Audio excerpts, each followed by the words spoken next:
All right, we're back and we're going to talk now about Homeworld 2. This one's for the PC from Vivendi Universal and Relic Entertainment. What'd you think of this one, man? I gotta be honest with you, like, I just don't like these kind of games as much as I try to get into them. I just can't.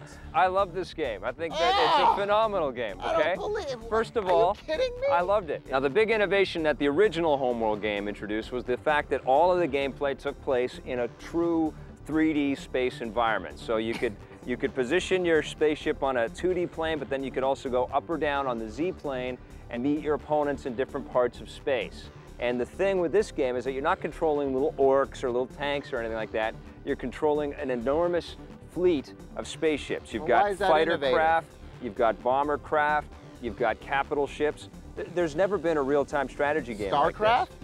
No, in StarCraft you're controlling little creatures and they've got tanks and they're on planets and bases and stuff like that.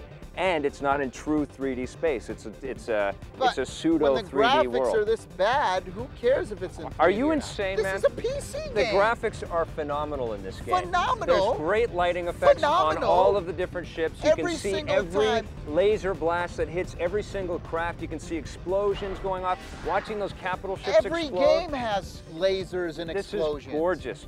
I don't understand. Not every game is in control of like 100 different spaceships flying around each other like that. But you have to pull out so far that all you see is little green circles or red squares. It's a strategy game. It's so not, how is that it's not an graphics? air combat game. So green circles and red squares, that's great graphics. That's one way to look at it. On a 2D pasted background. It isn't a 2D background, it's a complete 3D One way to map. look at it, but that's the way you always have to look at it. Answer me this question. Yes. Did you or did you not think that this was probably the most difficult and tedious? Not tedious. It is if the developers never actually sat down and played their own game. I think they played it so much they thought, oh man, people are going to love it, and let's amp up the difficulty because they're going to be addicted to this. Not at all. It's a very enjoyable game. What about you just have to have patience for it, and you don't have any patience. Obviously, I don't have any patience because if something I put in I don't find entertaining at all, I don't find fun at all, of course I'm not going to have any patience for it. The way I look at this game, myself. If I have a pebble and it's in my shoe, I don't just get used to it. I take my damn shoe off, I get rid of the pebble, and I move on to the next thing.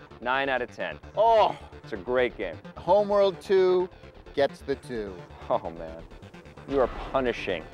On the positive side, the graphics... Wait a second, you hated... I'm doing the positives. All right. On the positive side, this game's got a much improved user interface. It's a lot easier to play this game. There are a whole bunch of cool brand new units like the Marine Frigate. Although Tommy hated the graphics, I thought they were unbelievably cool. And the voiceovers and music are amazing in this game.